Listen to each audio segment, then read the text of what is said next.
নমস্কার, জয় শ্রী গণেশ। স্বাগতম আপনাদের প্রত্যেককে। আজকে যে রাশিটিকে নিয়ে আমরা চর্চা করব বা আলোচনা করব, রাশিটি ধনু। ধনু অর্থাৎ ইংরেজিতে স্যাগিটেরিয়াস। দেখুন, আজকে একটা বিশেষ সঞ্চার নিয়ে আপনাদের আলোচনা করব যে রাহু ধনিষ্ঠা নক্ষত্রে প্রবেশ করতে চলেছে। তার ইম্প্যাক্ট আপনার জীবনচক্রে ঠিক কেমন? ধনিষ্ঠাতে রাহু থাকার ফলে কি কি ধরনের ফলাফল আপনার জীবনে আসতে পারে? কি কি ধরনের প্রভাব আপনি লাইফে পাবেন? সবার আগে একটা কথা বুঝতে হবে আপনাকে যে ধনু রাশির তৃতীয় রাহু অবস্থান করবে। অনেকে বলেন তৃতীয় রাহু পরাক্রম বর্ধকা। তৃতীয় যখন রাহু থাকে আহ জাতককে বা জাতিকাকে নির্ভীক তৈরি করে, পরিশ্রমী তৈরি করে, যোগাযোগ বা ইত্যাদি বিষয়ে পারদর্শী তৈরি করে এবং স্বচেষ্টায় অর্থাৎ নিজের চেষ্টায় সফল হওয়ার প্রবণতাটাকে অনেকটা বাড়িয়ে দেয়। তৃতীয় রাহুর আরো বেশ কিছু প্রভাব আছে, আমি আপনাদের বলি। Social media, content creation, marketing, IT বা পাবলিশিং এ একটা বিশাল বড় সুযোগ আপনাদের জীবনচক্রে আসতে পারে। যে কোনো ধরনের ভয় বা দ্বিধা কাটিয়ে সাহসের সাথে বড় সিদ্ধান্ত নেওয়ার ক্ষমতা বৃদ্ধির যথেষ্ট সংযোগ আমরা লক্ষ্য করতে পারবো। কাজের প্রয়োজনে ছোট ছোট দূরত্বের ভ্রমণ এবং সেখান থেকে প্রফিট জেনারেট হওয়ার মতো কম্বিনেশন আমরা লক্ষ্য করতে পারবো। তবে একটা কথা আপনাদের বলে দিই, নিজেদের বুদ্ধি দ্বারা, নিজেদের বুদ্ধিবল এবং পরাক্রম দ্বারা শত্রু এবং প্রতিযোগীদের আপনি পরাস্ত করতে 100% জেনে রাখুন সমর্থ হবেন। অ্যাকচুয়ালি ধনিষ্ঠা, এই যে নক্ষত্রটি, খুব স্পেশাল নক্ষত্র। ধনিষ্ঠার প্রতীক হলো ডমরু বা ঢাক। এটি আপনার কাজের সুনাম ছড়িয়ে দেওয়ার এবং ধন সম্পদ ও সম্মান অর্জন করার নক্ষত্র। ধনিষ্ঠা কি করে? কাজের সুনামকে বাড়িয়ে দেয়, সম্মানকে বাড়িয়ে দেয়। তবে এই নক্ষত্রের উপরে আছে অষ্টবসুর আশীর্বাদ। এই নক্ষত্রের দেবতাই তো অষ্টবসু। তাই এই নক্ষত্রের যে সমস্ত জাতক জাতিকারা রয়েছেন, জানবেন নিজের বাহুবলে, নিজের যোগ্যতায় কিছু বস্তুগত সুখ সমৃদ্ধিও এই সঞ্চারের প্রভাবে আপনি লাভ করতে চলেছেন। ধনু রাশির জাতক জাতিকাদের বৃহস্পতি হচ্ছেন জ্ঞান এবং কর্ম। বৃহস্পতি আপনাদের নিশ্চিতভাবেই লগ্নকে রিপ্রেজেন্ট করে। বৃহস্পতির জ্ঞান এবং কর্ম আপনার জীবনে প্রচুর পরিমাণে আমরা লক্ষ্য করতে পারি। অ্যাকচুয়ালি এই যে সঞ্চার ধনিষ্ঠাতে রাহু, এই সঞ্চারটাকে আমরা তিনটি ভাগে ভাগ করব। প্রথমত ৩রা আগস্ট থেকে 18ই সেপ্টেম্বর, দ্বিতীয়ত 19শে সেপ্টেম্বর থেকে শুরু করে 5ই নভেম্বর, এবং তৃতীয়ত 5ই নভেম্বর থেকে 5ই ডিসেম্বর। এই তিনটি সময় আপনার লাইফে আমি বলবো সব থেকে ইম্পর্টেন্ট বা অন্যতম ইম্পর্টেন্ট আগামী কয়েকটা মাসের মধ্যে। ফার্স্ট অফ অল দেখুন, যখন তৃতীয় রাহু মঙ্গলের নক্ষত্রে, মঙ্গল আপনার দ্বাদশপতি কিন্তু পঞ্চমপতি, আর এই মুহূর্তে অবস্থান করবেন, মানে এই যে 18ই সেপ্টেম্বর পর্যন্ত আপনার সপ্তমে। এই সময়ে আপনার ব্যবসার চমৎকার কানেকশন দেখতে পাচ্ছি। ব্যবসা প্রসারের জন্য শুভ যাতায়াত হবে। বিদেশে কোনো ক্লায়েন্ট বা দূরবর্তী স্থানের সঙ্গে যুক্ত হয়ে ব্যবসায় ভালো আর্থিক রিটার্ন আপনি কিন্তু পেতে চলেছেন। বুদ্ধি বলে নতুন প্রজেক্ট সই করতে চলেছেন আপনি। বুদ্ধি বলে নতুন প্রজেক্ট সই করার মতো কম্বিনেশন লক্ষ্য করবেন আপনি। একটা ছোট্ট প্রেডিকশন দিই, ছোট ভাই বোনদের সাথে সম্পর্ক হবে সুদৃঢ় এবং তাদের সহায়তায় সহযোগিতায় ব্যবসায় হবে প্রচন্ড পরিমাণে লাভ। তবে জীবন সঙ্গীর স্বাস্থ্য এবং আবেগের প্রতি খেয়াল রাখাটা খুব বেশি দরকার। আপনি যদি জীবন সঙ্গীর স্বাস্থ্যের প্রতি খেয়াল না রাখেন, তাহলে সমস্যা। আপনি যদি জীবন সঙ্গীর স্বাস্থ্যের প্রতি কন্ট্রোল না রাখেন, তাহলে সমস্যা। তাই জীবন সঙ্গীর স্বাস্থ্যের প্রতি বিশেষ সতর্কতা আপনাকে রাখতেই হবে। 19শে সেপ্টেম্বর থেকে শুরু করে 5ই নভেম্বর, এই যে টাইমিংটা, এটা আপনার লাইফে খুব ইম্পর্ট্যান্ট। এই সময় মঙ্গল থাকবেন আপনার অষ্টমে এবং দ্বাদশপতি অষ্টমে, মানে একটা ট্রান্সফরমেশন বা পরিবর্তন।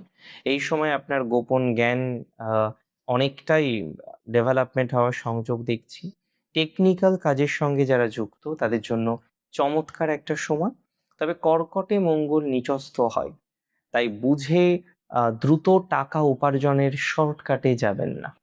আপনি যদি দ্রুত টাকা উপার্জনের শর্টকাটে চান তাহলে বিপদ হয়ে যেতে পারে। তাই আর যাই করেন অন্তত দ্রুততার সাথে টাকা উপার্জন করতে হবে, অতি দ্রুত কিছু করতে হবে, শর্টকাট বিষয় অ্যাপ্লাই করতে হবে, এই ধরনের টেন্ডেন্সিতে যাবেন না। আমি জানিয়ে রাখি আপনাদের সন্তানদের প্রতি এই সময় আপনার যথেষ্ট নজর দেওয়া প্রয়োজন। শ্বশুরবাড়ির পক্ষের সাথে অপ্রকাশিত কোনো বিষয়ে প্লিজ তর্কে জড়াবেন না। আপনার শ্বশুরবাড়ির সাথে তর্কে জড়ানো এই সময় আপনার জন্য হার্মফুল হতে পারে। সংযত থাকার পরামর্শ দেব, যতটা পারেন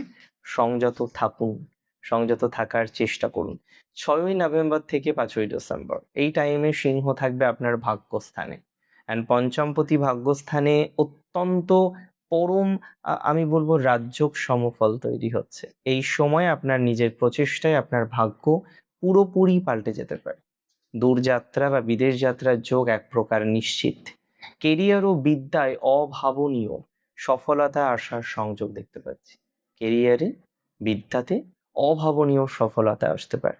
সন্তানের কোনো উচ্চশিক্ষা, কোনো বড় সাফল্য আপনাকে সম্মানিত করবে। পিতার পরামর্শ এবং আশীর্বাদে জীবনের সব সিদ্ধান্ত আপনার সফল হবে। পিতার পরামর্শ এবং আশীর্বাদে জীবনের সব সিদ্ধান্ত আপনার পজিটিভ দিকে যাবে। এটা দায়িত্ব নিয়ে বললাম, এটা কনফিডেন্সে থাকুন, কনফিডেন্স রাখুন। দেখুন, আমি আপনাকে একটা কথা বলে দিচ্ছি, এই সময় ছোট ছোট ভাই বোনদের সাথে অহংকার এড়িয়ে থাকতে হবে আপনাকে। কথাবার্তায় অতিরিক্ত জেদ দেখাবেন না। কনিষ্ঠ যারা আছেন আপনার বয়সের থেকে তাদের স্নেহ করুন।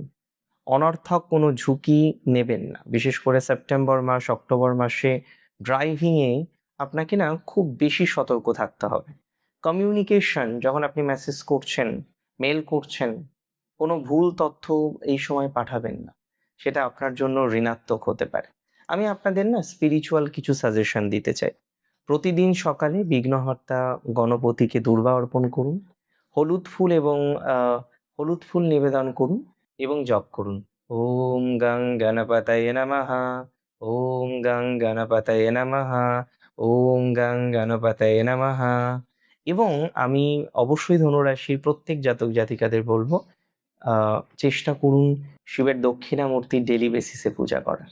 যদি শিবের দক্ষিণামূর্তির ডেলি বেসিসে পুজো করতে পারেন, সেটিও আপনাকে কিন্তু অনেকটাই সাপোর্ট দেবে। এবং বৃহস্পতিবার ছোলার ডাল, হলুদ রঙের মিষ্টি কোনো মন্দিরে বা গরিবদের দান করুন। এটা আপনাকে খুব বড় ব্যাকআপ দিতে পারে। একটু পশুদের খাওয়ান, একটু প্রাণীদের খাওয়ান, একটু মাছেদের খাওয়াতে পারেন। এটা আপনাকে অনেক বেশি ব্যাকআপ দেবে। খাওয়া দাওয়া রাখতে হবে কন্ট্রোলে। কিছু কিছু নক্ষত্র না আমাদের জ্ঞান, আমাদের প্রজ্ঞাকে অনেকটা বাড়িয়ে দেয়।